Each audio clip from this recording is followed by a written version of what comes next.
Peke sa peke, tunay sa tunay. Oo, yan ang pananaw na pilit kong isinasa buhay.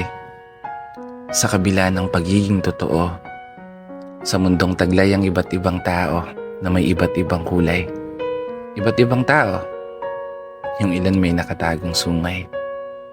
Isang mundo na kung saan pahirapan makilala kung sino yung makakaramay o sino yung tutulak sa hukay.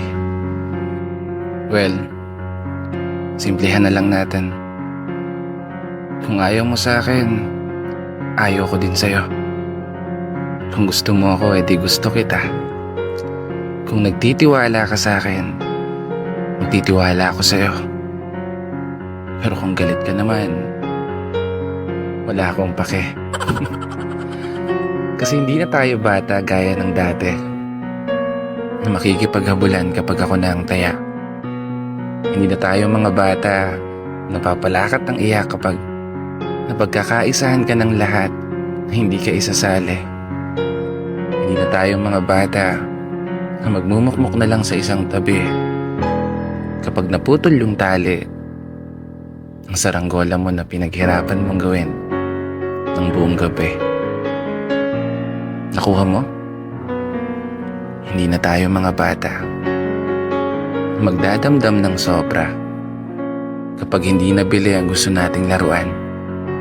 Oo, hindi ka na bata na magkukulong na lang sa kwarto mo kapag hindi ka napapaboran. Hindi ka na bata na magpapaapekto na lang sa mga sasabihin ng ilan.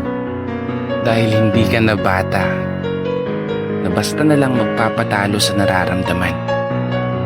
Hindi na tayo mga bata na masasaktan kapag hindi nagugustuhan o hindi nakakampihan. Maging tunay ka sa sarili mo. Yan ang lagi mong tandaan. Huwag na huwag mong ipagpapalit ang sarili mong kaligayahan dahil lamang sa kung paano kapakitunguhan ng ilan.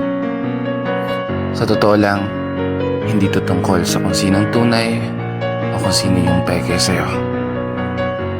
Tinapik lang kita at pinaalala na hindi ka na bata. Kaya gawin mo kung anong gusto mo.